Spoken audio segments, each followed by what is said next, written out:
Today I'll be speaking with fused glass artist Chris White. Chris White lives in Clear Lake, Iowa. She originally gained a master's degree in speech and language pathology and worked in the field for 40 years. At the age of 50, she went on a passion quest to see what else she loved, taking multiple classes in art. When she discovered glass fusing and mosaics, she knew she was home. For the past 20 years, she has traveled across the country taking classes from experts in the field. She has a studio in Clear Lake and is one of the owners of Art on the Plaza Art Gallery in Mason City. Welcome, Chris. How are you today? I'm good, thanks. How are you? I'm doing well. Thank you for joining me for our creativity chat. Our creativity chats are discussions with artists and makers around the region to get a glimpse into your creative process. And hopefully that inspires people that view the video that creativity is for everybody. So let's start today with tell me a little bit about your space that you work in. Well, I can give you a tour in a little while if I unhook my phone, but my space is attached to my house and I built my studio, well, hired it built, so that it would have lots of natural light, lots of views to my backyard, and plenty of room to spread out and make things. So, and technically I could have spread out to the Worth County line and filled it up, but you have to set your boundaries somewhere. That is true. That is true. How does the workspace influence your process? Well, it's pretty organized. It's very cheerful. There's lots of both natural light and really good overhead light. And all my tools are within, except for my sandblaster, are within my eye line, and I can see materials lined along the wall and my sheets of glass lined up. So it's easy to usually to find what I'm looking for, except I had it in my hand 5 seconds ago. That never seems to be right where I thought it was. Sure, sure. So how about we chat a little bit about your creative process in making fused glass pieces. So Okay. how do you begin from the conception of a piece and move through it to the finished piece? It can vary. I can get inspired by a lot of times it's shapes and lines that really inspire me, whether it's in nature or indoors. And there'll just be things shapes that I will find really intriguing, and I might draw it on a napkin, like if I'm in a restaurant or something. And then I take it back to my studio and it may sit there for a day, or it may sit there for 6 months before I do anything further with it. I'm particularly fond of curved lines. It's much easier to cut straight lines in glass, but my hand feels like it wants to always cut curves. So that's what I do.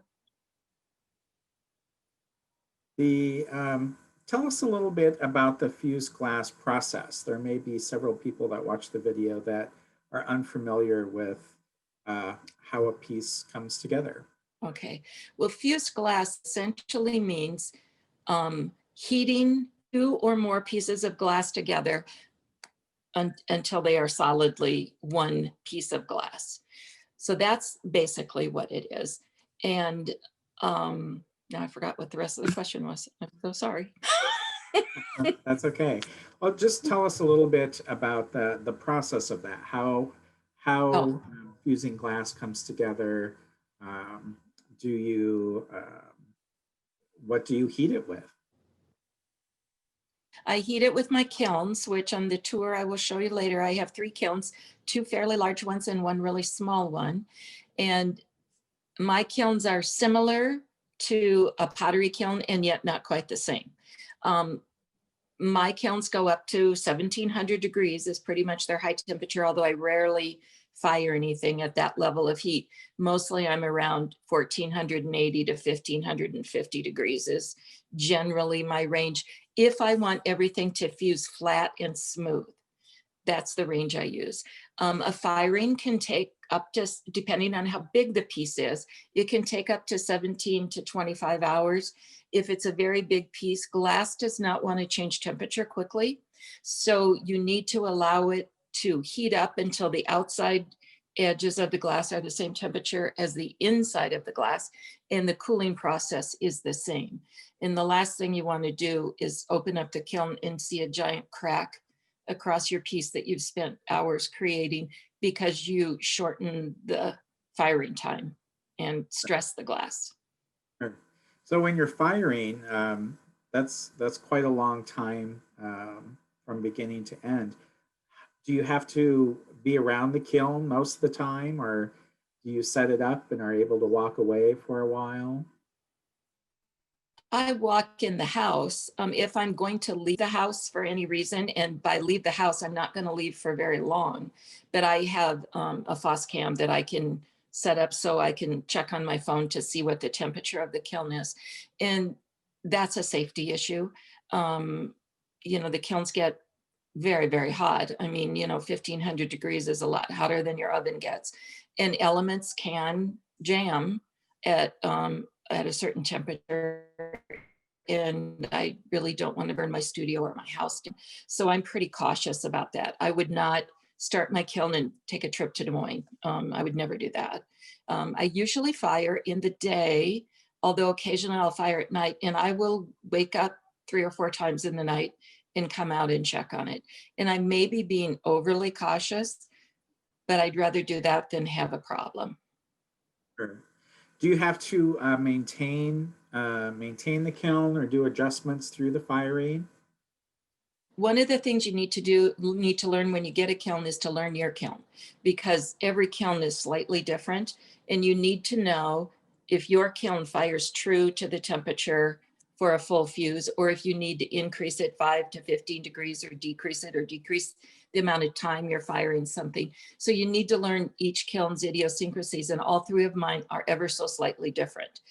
That's why in fusing, it's really important. This isn't the sexy part, but it's really important to learn how kilns work so that you can push the boundaries with your creativity, and you don't have to stick in a certain mind frame. The main thing I do with my kilns is vacuum them, because I want to get any contaminants out of there before the next firing. So, which is dust for the most part, and kiln wash excess, kiln wash or whatever. And you want to keep, because they're quite expensive, you want to keep the bricks in as good a repair as you can so that you don't damage them, or so they don't get pitted. So that's the main, care for the kiln. About once a year, I change out the elements. I might not need to, but they're very inexpensive, and there's no reason not to do that, again, for safety and security reasons.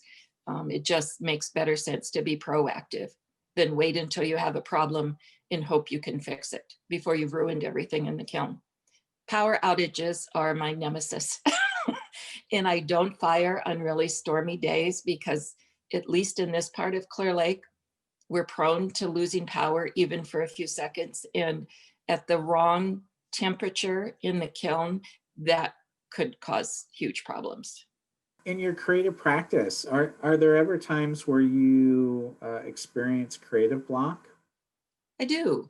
Um, I used to worry about it, but I don't anymore, because I know that every other artist I know, whether they're a glass fuser or whatever they do, that we all do at certain times. What I tend to do that helps me the most is to clean in the studio.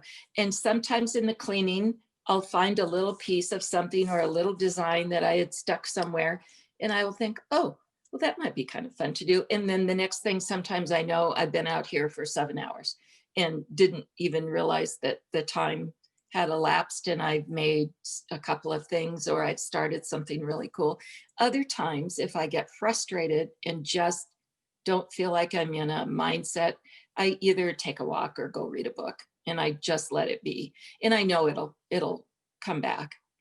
So I don't really stress about it. I just let it be. And usually what I know is something pretty cool is brewing there, but it's just not making itself visible to me yet. Oh, That's an interesting way to think about it. So you need to Um, let whatever it is incubate. sure. Well, you mentioned sometimes you'll go for a walk or read a book. Mhm. What kind of outside non art things will influence your work?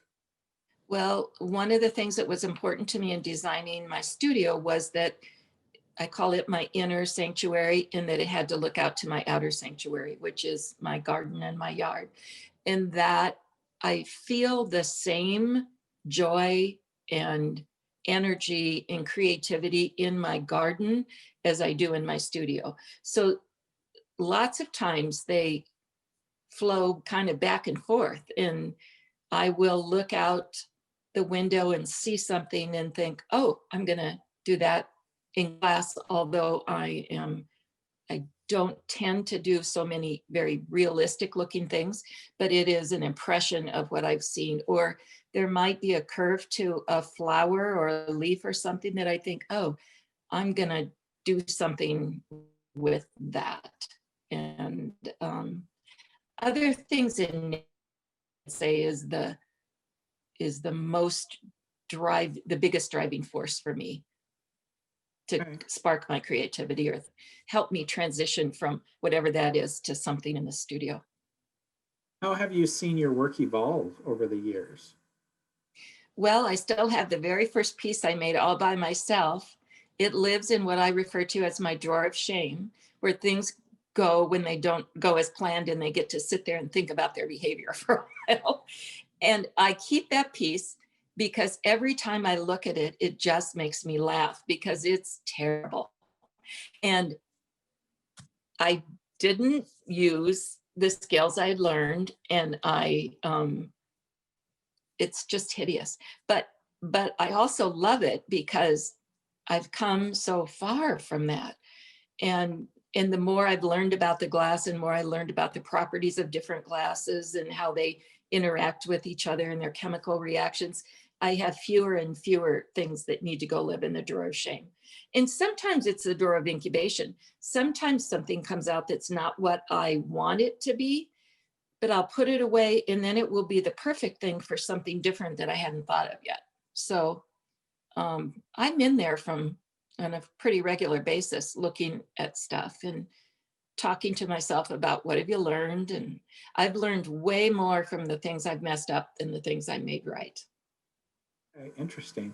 I think it's a really interesting aspect that if something doesn't turn out the way you anticipate or you plan, that it's not discarded, that you No. actually set it aside to see Mhm. something for the future. And I think that's a really interesting aspect of a creative person is we don't always produce something that turns out exactly like we want it at the Mhm. moment we want it. But sometimes if we Mhm. set it aside, new things will come from that. That's great. They do. Yes. And glass is very expensive, so you don't want to waste it. Fusing glass, at least, is very expensive. Are you able to reuse it? Is it a type of substance that once it's fired, it can be recycled in a way? Yes, I quite often in a pot, what I call a pot melt, and in the tour I can show you a pot that I would use for. It's essentially it's like a flower pot with holes in the bottom, and you can stack scraps of glass in it, lift it up above the kiln shelf, and heat it for a long enough time and at a high enough temperature that the molten glass goes through those holes down below and creates its own design, which can be very cool. And you have to be conscious at that time that the glass is going to take on design elements that you have absolutely no control over, and you have to you know just have to go with that because you don't have other choices. So it can be really, it can be fun to open a kiln to see what did this pot melt do. Right. And then if you love it, you know you probably aren't going to replicate it. You're not going to replicate it. There may be glass artists that talented, but I'm not one of them. Sure, sure. The has the pandemic affected how you're making work? Has it influenced it in any way? Um, for a little while, I didn't make anything, and I was worried about that. But I'm in some closed glass groups on Facebook, and all of us were, I think, re-centering ourselves for what the new normal was. And it was heartening to see that other people, famous people, were in exactly the same spot where we thought, oh, we have a lot of time to be in the studio now. And we weren't going to our studios. We weren't doing it.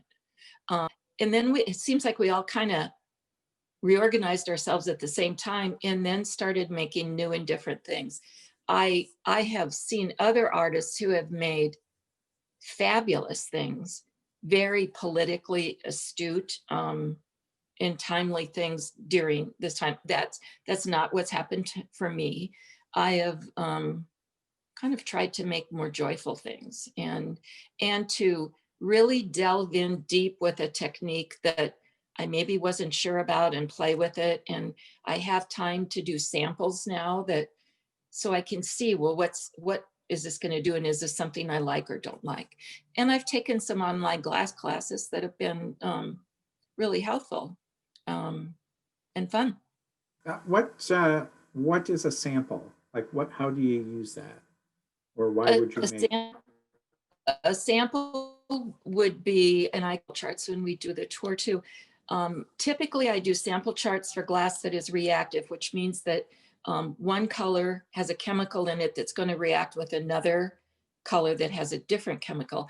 And I make small samples that are about 1 inch by 1 inch or 2 inch by 2 inch of those so that I can refer back to them to see, is that a color combination? Did I like what the glass did there or didn't I? Or is that what I'm looking for in this piece? And then there are some colors that I don't use very often that fire very differently. They look very different after firing than they do before they go in the kiln. So it's good to keep a sample chart of those two so you can refer to it and see which one of these colors do I want the finished product to look like. And it's So, very helpful. okay, that's interesting that the glass, there's different properties to the glass and that they Mm-hmm. react differently to each other. Mm-hmm. Okay.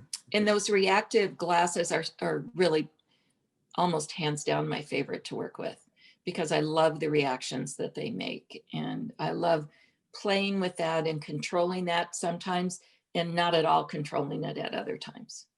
Chris, can we talk a little bit about what your role in the community is as a creative or a creative person?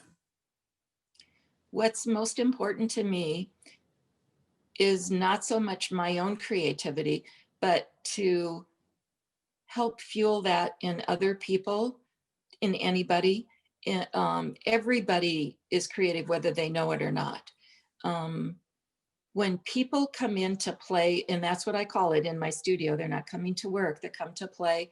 I tell them, you're not 35, 45, 65, you're 5, and nobody's ever told you you're not creative. Nobody's ever said, use that word. And it's really important to me that I want people to be able to experience the joy, whatever they do creatively. And that could be anything you do. It can be in making soup or baking bread or, anything that you do that other people can experience that joy, and to foster a love of art in children is huge to me. Do you find creative play in your own work something that's very common or frequent, or is that how you approach your own? It Um, is. One of the things that I do sometimes when I just sort of want to loosen up is I will just sprinkle some frit, which is ground up pieces of glass, on a sheet of glass, and I will just draw in that frit designs or fool around or see what that, like, kind of make a flow pattern, and then I'll put it all back in the jar again. And I may or may not follow through with that particular, using that frit or even drawing that design, but it just kind of loose. It's like a warm up for the real exercise, so you don't, so you stretch your muscles, but you don't abuse them. who's your current favorite artist? Marc Chagall, hands down. A stained glass, and at a time when kilns were in no way reliable and did not have the sexy controllers and computers on them like mine do now. Okay. What is your favorite all-time artwork? Oh my, well, it's a Marc Chagall. It is the windows that are in the Art Institute in Chicago. And I visit them every time I go, and I need at least 30 to 45 minutes sitting there with nobody bugging me. Nice, nice. Your favorite tool to work with in your studio? And my glass cutter, Glass cutter. Okay. Do you have a favorite color? blue.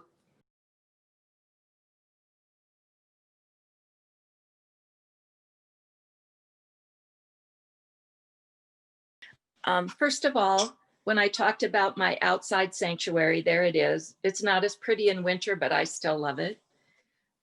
This is my large grinder. I have a couple of small ones, and I use this to smooth out the glass, get rid of any rough edges, and also use it sometimes for design details. This is one of my saws that I use to cut.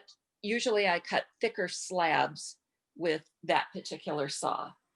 Along here, this is all glass and glass projects in the works and glass tools that I use.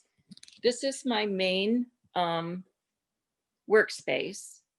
And all along the wall here, all those jars that you see are all glass. It's called frit, and it's from coarse to powders. And I use that for design elements as well. The glass that's over here, these are called stringers, and you can use those as design elements as well. Here's my baby kiln, which is quite small, but it's a very good test kiln or for making really small ornaments. This is one of my larger kilns, and inside it, oh, I meant to put something else in it. Oh, kind of, I'm sorry, I'm gonna grab something. This obviously doesn't fit in that mold, but that shows you two ways that you can bend the glass. This piece is in a mold so that it's called a slump. And this piece that's a vase is a drape because the glass goes on top of it and then it folds over it. Here are most of my molds in place. And another kiln that's set up to do a full firing with a few different techniques in it, and glass storage is here in big sheets of glass, and after I cut them, smaller sheets of glass. It's where I store my finished products. And the test tiles that we talked about are up here, and outside of this area is, in the other part of the garage, is my sandblasting room, and it's out here because I don't want the dust commit to get into the kilns, but there it is.